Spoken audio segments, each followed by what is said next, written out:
Before I forget, unless we get into some remarkable discussion this afternoon, which I wouldn't put it past us, we'll finish talking about the Auxilliary Bodhisattva precepts today, and then next week we'll go back into the Tantric ethical restraints.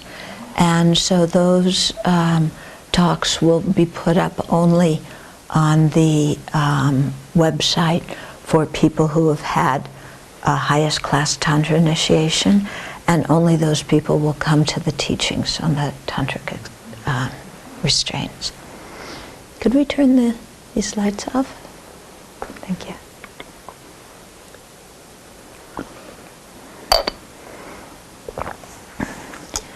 So,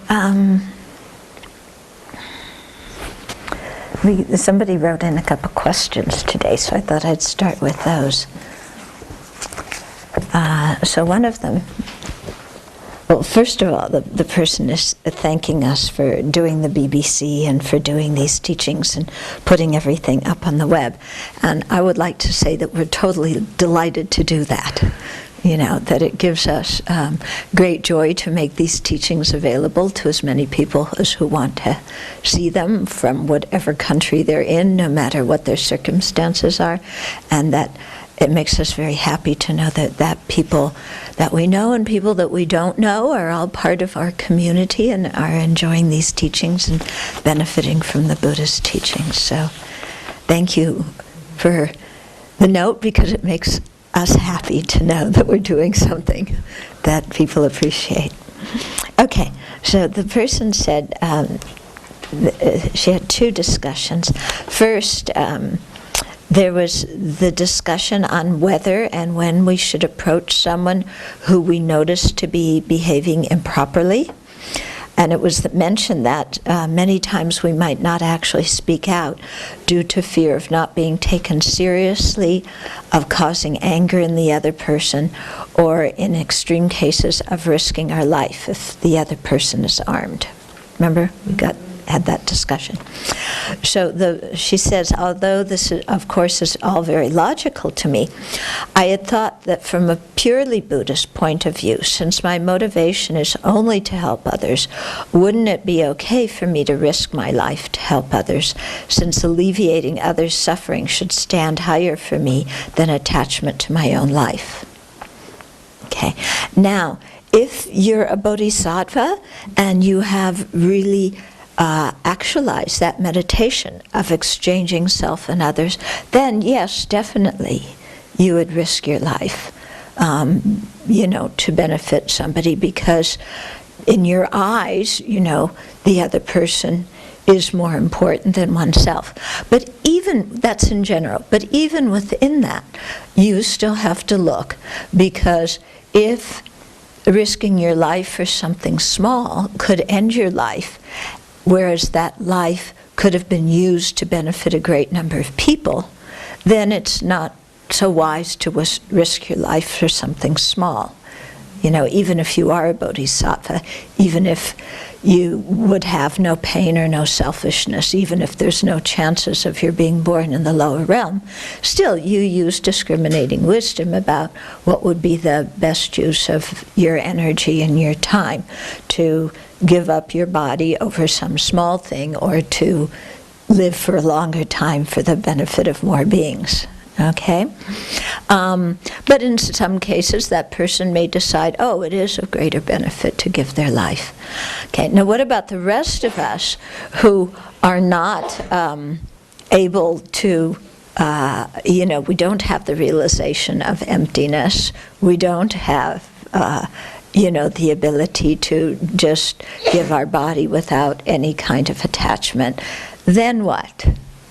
Okay, well, here, according to the Bodhisattva principles, you should not risk your life, because having the precious human life in which you can really develop bodhicitta and develop the wisdom realizing emptiness is very difficult to get, and it shouldn't be given up in a small situation. On the other hand, if you've reached certain part of the path of preparation, then if it it seems of greater benefit to give your life than you could. Okay? So, now you might be kind of an ordinary person who doesn't have that ability, but something kind of comes in you and you risk your life, and that's fine. If you're doing it, you're doing it.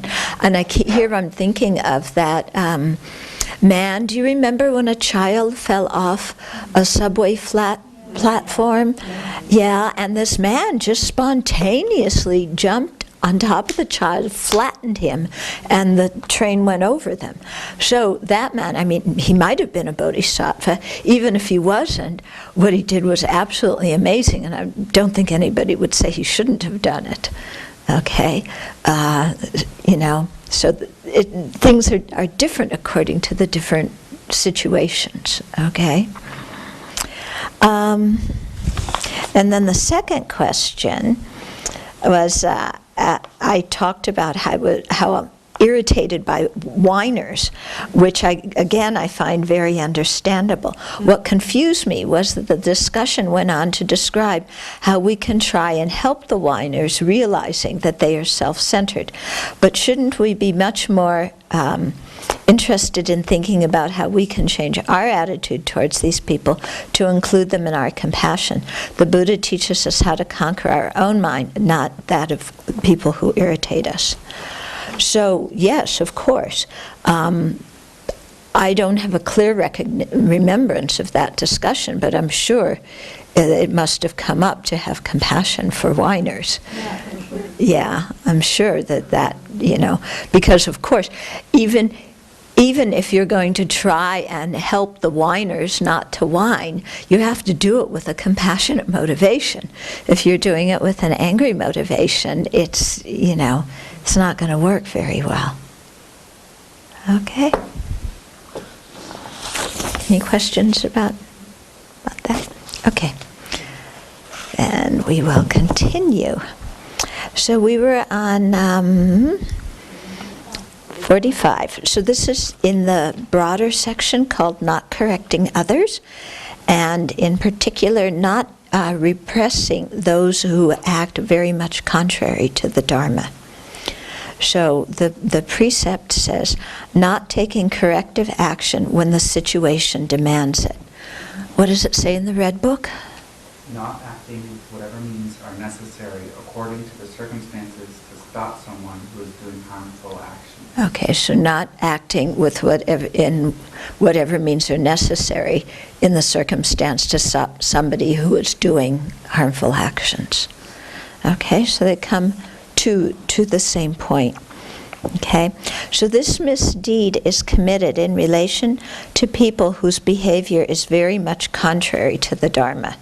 Okay, so it's people who are really doing very negative behavior. It's not just people we don't like, and it's not just small things, and so this isn't an excuse for us to dump our anger out at anybody, but for people who are really acting contrary to the Dharma. When out of anger or animosity we fail to scold, punish, or expel from the group people who are behaving badly, and it is appropriate to do so, we commit a misdeed associated with afflictions. When we neglect to do so out of sloth, laziness, or carelessness, the misdeed is not associated with afflictions. Okay, so this situation occurs this situation mostly concerns religious communities, but may be found in lay groups such as Dharma centers as well. In either case, when people behave in a way that is very detrimental to the Dharma, we should reprimand them, but not out of anger. So what would be an example of, in a monastery or even in a Dharma center, of somebody doing something that is very detrimental to the Dharma or contrary to the Dharma, that might merit this kind of, might merit being reprimanded or even expelled? Fomenting a schism. Okay, so fomenting a lot of disagreement and schism, especially in a Sangha community. Yeah? What else? openly criticizing the teacher in the presence of, students of that teacher. So openly criticizing the teacher in the presence of students of that teacher. Criticizing them of their qualities or finding fault, just making them looking at them through the eyes of ignorance, eyes of jealousy, or eyes of, Okay, so maybe it would be saying things that would increase doubt, Yeah. anger, resentment in the minds of other people. Mm-hmm. Yeah. Okay. Terry? Having sexual relationships? Yeah, having sexual relationships in a monastery. Mm-hmm. Like seriously misusing offerings, and giving them away inappropriately, or taking them yourself. Yeah, so like stealing the offerings, things that have been given to the community, you go and you take for yourself or misappropriate or something like this. Using intoxicants or using the internet inappropriately. Do you think somebody should be expelled from a monastery from using intoxicants or using the internet inappropriately? You said be reprimanded or... Okay, so that would be a situation of being reprimanded for that, but not necessarily being expelled, at least not the first time. If somebody was, let's say, looked at porn sites repeatedly and had been reprimanded about that, and it had been discussed in the community and the person didn't change their behavior, then that would, because in our precepts so much there's not heeding admonition. Yeah, so if it's a person just really blatantly disregarding the advice of the Sangha community and doing something that's really detrimental repeatedly, yeah, then it could warrant that. Yeah? So for example, a person at the Dharma Centre doesn't feel that they actually have a problem. I mean, a number of people may say, look, you're doing this every day, or it's impacting people, and they don't think, that individual doesn't think that they have a problem. Mm-hmm. So, Okay, so what do you do if the person doesn't think they have a problem? Well, in a monastic community, you actually, there's ways in which we take care of that, in which you might talk with the individual personally, one-on-one, then you might have a community meeting about it, then you might really reprimand them in front of the whole community and ask them to be responsible for their action. So there's methods that we follow there. If it occurs in a Dharma center, it's going to be a different situation because the people aren't living together. Yeah, and in a Dharma center, people come and go and come and go. And so, if let's say somebody in the Dharma center has a substance abuse problem, you might talk to that person as an individual, or you might, if it's a regular member of the center, then, talk to the director or the teacher at the center and ask them to help talk to that person. You might, depending on the situation, you might contact the person's family, and say they have, they're having a substance abuse problem and we'd like to work together with you to help them. So you try and deal with it in a creative way.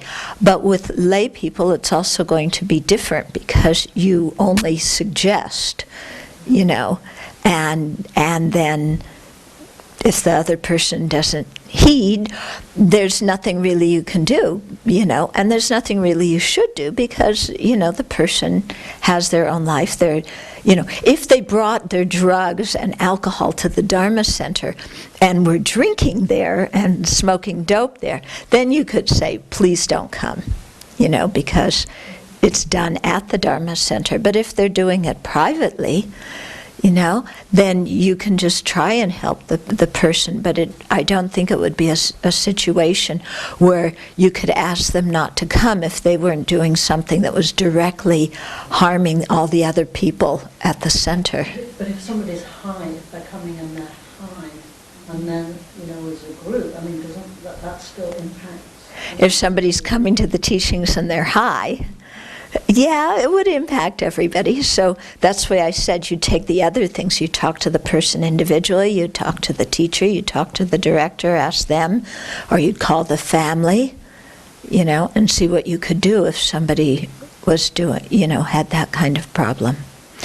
And, in the course of talking with somebody, for example, the director of the center could say, when you're intoxicated, please don't come. Yeah, they wouldn't say you could never come here, but they would just say, please don't come when you're intoxicated, because it adversely affects the rest of the group. Yeah? Other people okay with that one? Yeah?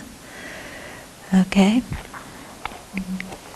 So these kinds of things are difficult because you need to protect the group. At the same time, you can't just ostracize the other person because they should be an object of our compassion and we should try and help them too. So that's why it says if you do this and you're angry and you're resentful, oh, I don't like this person and they're disturbing everything and they're causing so many problems, let's just get them out of here. Then that's, kicking them out for that reason, that would actually be one of the root ones. Okay, of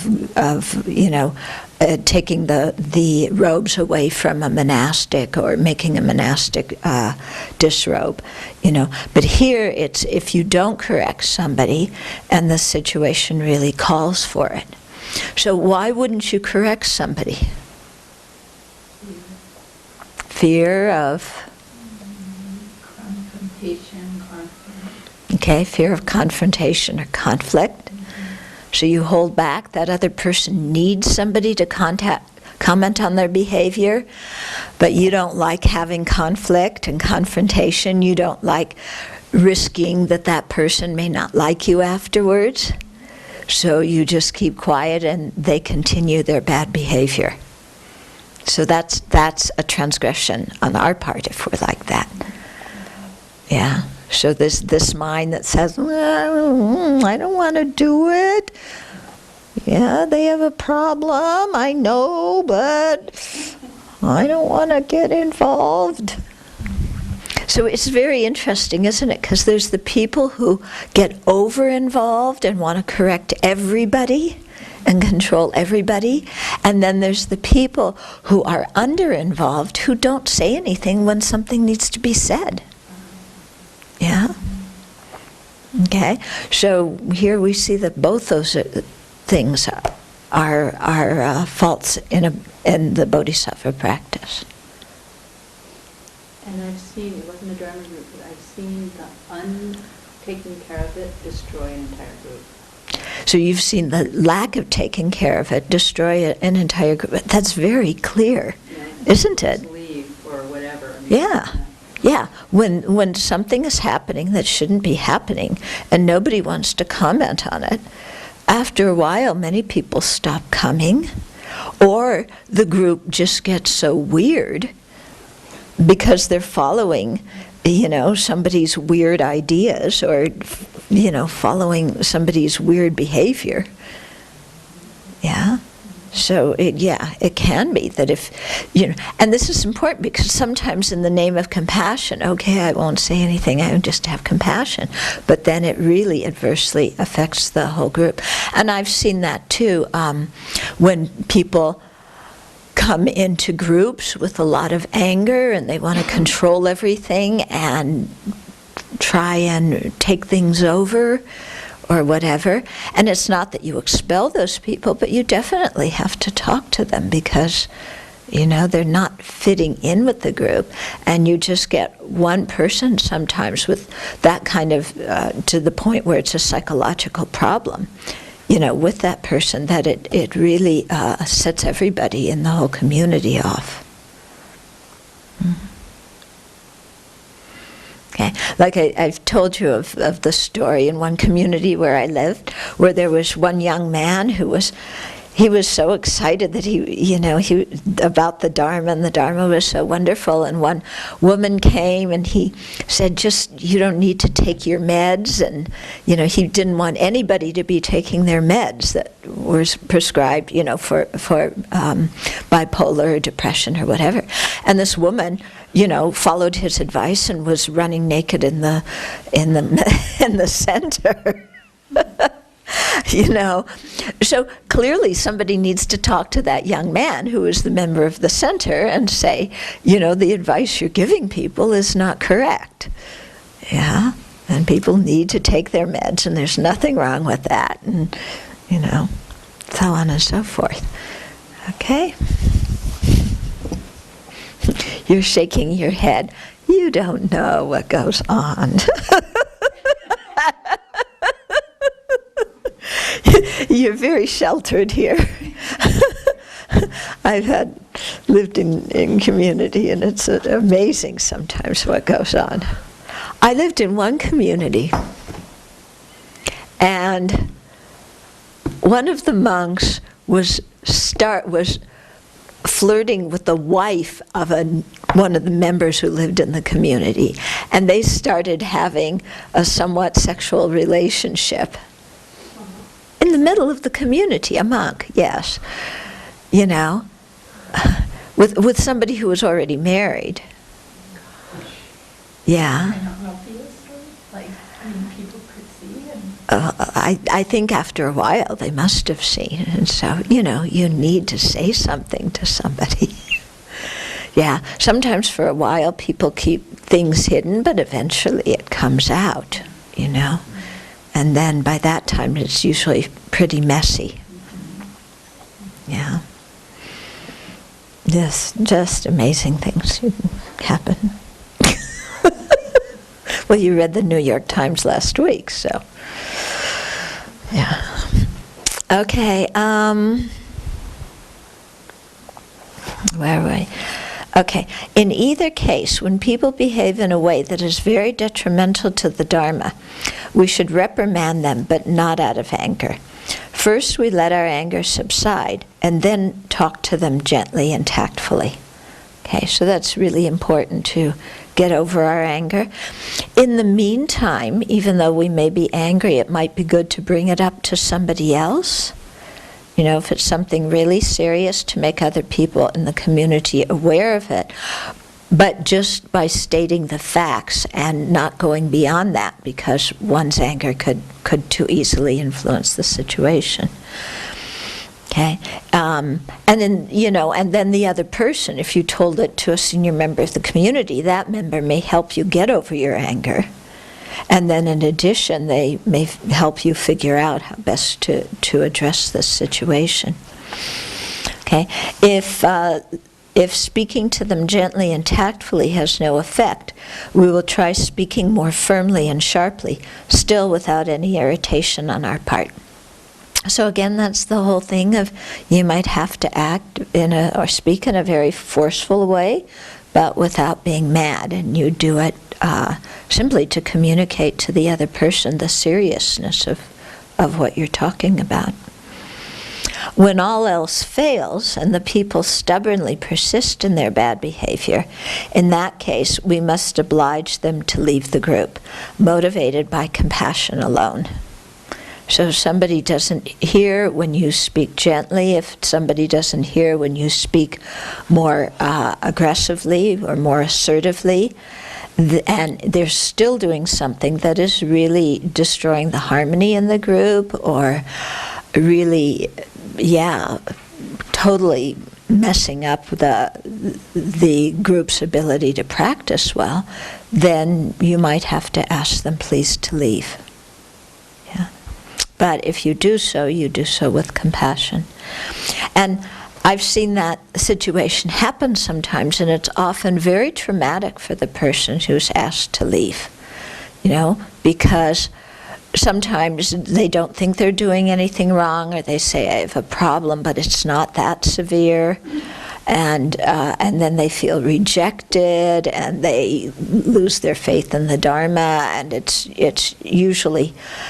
very, very bad, you know. So you want to make sure that you do that only if the situation is really serious and if you've tried every other way, you know. And then even if you do that, you have to really explain to the person why in a kind way, you know, and let them know that if they change their behavior, they can, you know, they're welcome back.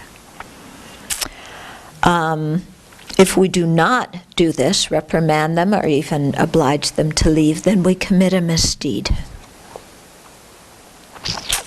Okay, exceptions from the angle of the basis are made in these circumstances. So we are waiting for the right moment to act, and it has not yet come. The right moment being when our irritation has abated. So, you know, somebody's doing something, we're angry, so we don't want to speak out of anger, so we're waiting until our anger subsides to speak to that person. So that time period while we're working with our own mind to try and calm ourselves down, we don't commit a transgression because our motivation is ultimately to speak to the person, but we're just not doing it at this moment because if we did it at this moment, we would be breaking another precept. Okay? And then with respect to the object of our action, the people who have misbehaved are so angry that it is hopeless to try and explain anything to them. When we are convinced that they will not listen, there is no fault in not taking action. Okay? So we're really convinced, you know, for example, maybe other people have tried talking to them and they just don't hear. Yeah, and they continue and whatever. So if you don't say anything at that point, it's not a fault. However, there still is the difficulty in the group with that person staying there. You know, if that person is so angry and so touchy that they won't listen to anybody, you know, it's no fault not to say anything, but it's, you know, the group will at some point have to do something because it's, you know, it can damage the whole group. Yeah. Okay, the other exception is the people see their mistake, are sufficiently ashamed and embarrassed about it, and will very soon be reconciled with others, which makes further comments superfluous. Okay, so the other person sees that, oh, you know, I goofed. This is not good. I really regret it. I'm going to try and make amends with the group. So we know they see that, and so then there's no sense in saying anything because they're already going on the right path. Okay, there's two exceptions in relation to necessity.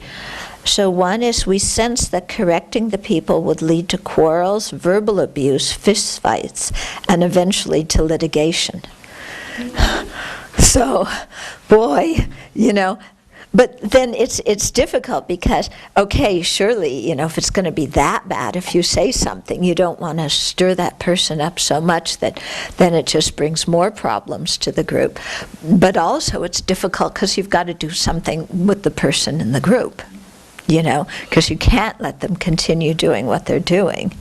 Yeah, but on the other hand, you don't want to do something that's going to lead to litigation and an outright explosion and, you know, everybody going berserky. So quite difficult sometimes, yeah? That's why the Buddha always says we should be easy to admonish. And we should listen when people say something. Yeah? You know, and at least take it in and consider it instead of being so, you know, difficult to speak to. Okay, another exception is we believe that it would cause a disturbance and finally a split in the spiritual community. Okay, so if saying something to that person would cause factions to form in the community, then you wouldn't say anything. Okay, and that wouldn't be a transgression.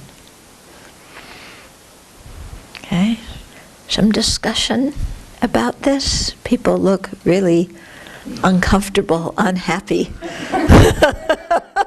Yes. Well, I'm remembering a time when I needed to do this, not in a Dharma place, but it's very applicable in a workplace. Mhm. And this didn't have the skills to do it correctly. Mhm. But by doing it incorrectly, then slowly over like a year of coaching with my work supervisor, did it correctly. Mhm. But it took a lot of help was the thing that I realized. That, I mean, for the one that wants to do the admonishment of someone who is really misbehaving and is tough Mhm. and is saying, no, I'm not, but it's agreed, this person is. And it just took a lot of, I needed to get a lot of help. So I'm thinking, even in a Dharma place, you might need to get help, like talk to senior students, talk to the teacher, get help from mediators, you know.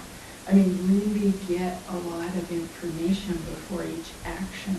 Mhm. Because by not doing that, things took a long time and got messy because I just was ignorant. Yeah.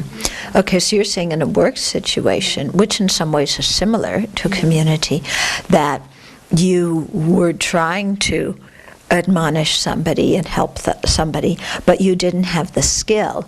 And so you did ask for help, and through receiving that help over a period of time, your skill increased and you were able to benefit that person and speak to them.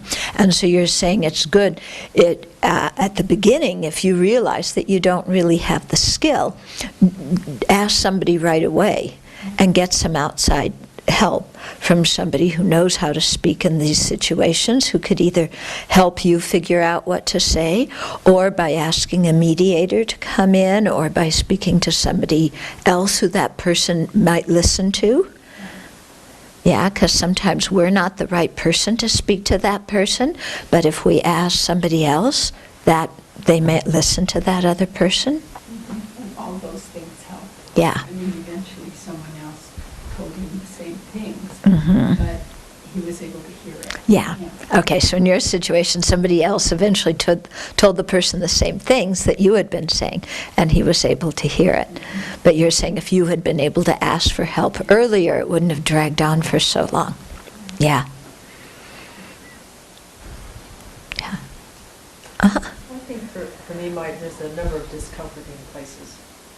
First is when I get upset when I see somebody else's behavior. I get really, really angry, and then knowing that I better just keep my mouth closed and cool down, I go between an urgency to speak then, because I think I'm then going to not have another chance, or I go from being really angry to being indifferent. Okay. Like I go into the whatever mode, which is like, I can't quite get myself down to a place where I try to look at the perspective of the other person, or to try to get my mind clear and open to be able to speak to them. I mean, NBC has helped, but I go from anger to just, that's the only option. And if I can't do that, it's just like, I won't address it. Yeah, I think this is a very common thing, that what people do is they're upset and they're angry. They realize they're upset and angry. They say, I can't say anything when I'm upset and angry. So then the way they deal with their upset and angry is to say, well, I just don't care. Whatever, it's not my responsibility. Somebody else will take care of it. And then try and convince themselves that they're indifferent. Okay. Now, in this kind of situation, the anger doesn't help, but the fake indifference also doesn't help. You know, both of them are and that's those two extremes that I was talking about before. If you act out of anger and you kick a person out that shouldn't be, or in this case, if you just don't say anything, whatever, I'm not in charge, not my responsibility, then also that can be a problem.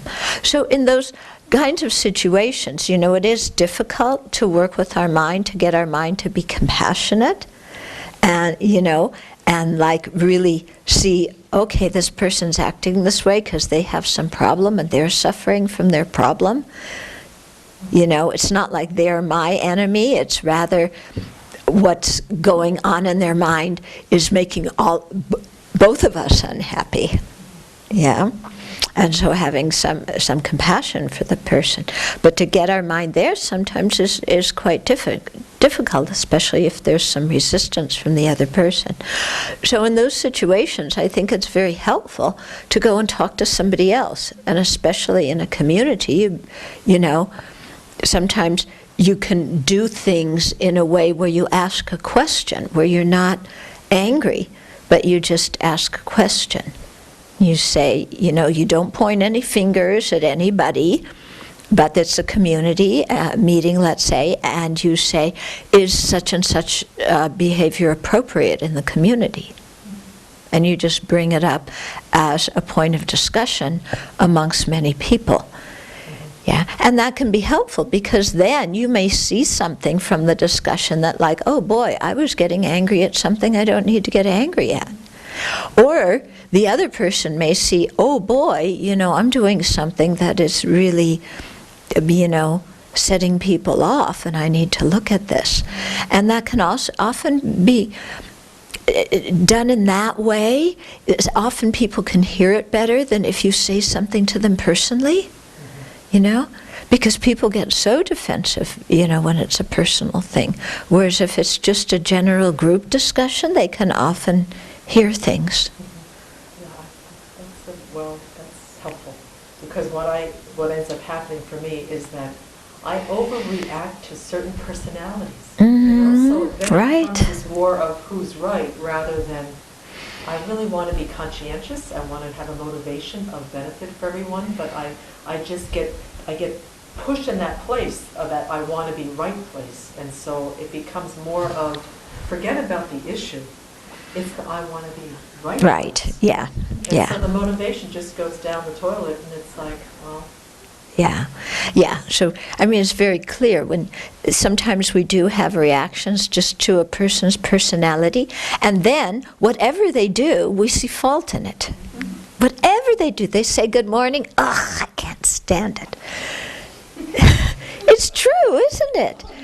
So when we decide I don't like somebody, everything they do, we find fault with. Especially if you've gone from anger to oh whatever. Then on oh whatever, you just keep building these little piles of oh whatevers, and then it just totally filters that person through that whatever filter. Right, and you can't see the person clearly. Yeah, and then you know the mind is just so agitated, and so at those times when we have inner agitation, then we know I need to ask for help with my agitation.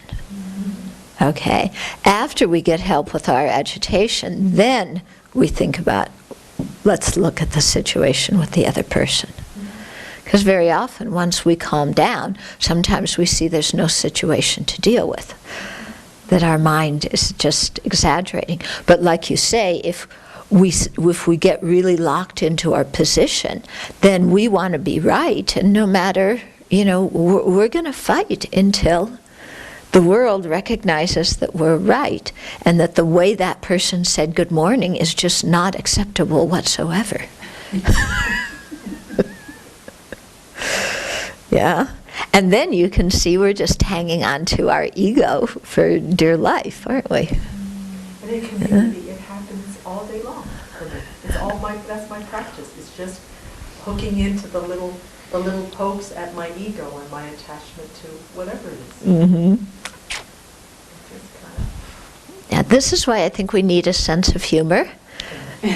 so that when, you know, because we're always going to get poked, aren't we? Always. And so if we can laugh at it, if we can joke about it, then it, you know, it diffuses it in our own mind. Yes, and then, Observation. yes. What actually happened? The person said, good morning. Morning, right. Yes. Oh. Yes, they said good morning. You know. Anybody else? You looked not so happy. Can you give an example of this last point? And I'm trying to think what The last point of what? We believe that it would cause a disturbance and finally a split in the spiritual community. I think you'd have to be really advanced to know that. Yeah, but you can sometimes tell in certain communities the way, for example, if there's a certain kind of group think in a community, and you come in and you say something to try and do something, people could just, they could just go nuts about it. Yeah. But it's a difficult situation because often, sometimes things really need to be said, otherwise more people are going to get hurt. Yeah. It seems, this is the discomfort for me, is just that unless it's something really blatantly violating precepts or whatever, it seems like there's so much gray area where I would be slipping around going, is this just me? Is it my own perspective? Is this really harmful to people, or am I just having a reaction? There's so much discomfort in time and trying to figure out what's actually going on. That it could, things could get quite out of hand while I'm still trying to assess. Right. You're still stuck in the middle of your doubt, which is all fueled by I want everybody to like me. It might be. It also just might be not being so very wise. Yeah. Yeah. Sometimes self-doubt is good. Sometimes, it's not appropriate. Okay. But it's kind of scary to hear this kind of scenario. I could see how easily I could get caught up in just not knowing. Yeah. Not act. Right. Well. Mm-hmm. Did you? I just wanted to comment that sometimes when these kinds of situations are happening, we think, we go to the area that's like, if I don't do something now, it's going to be too late. But it's actually never too late. Mm-hmm. Right.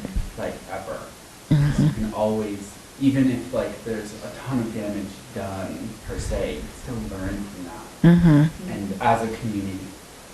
Right.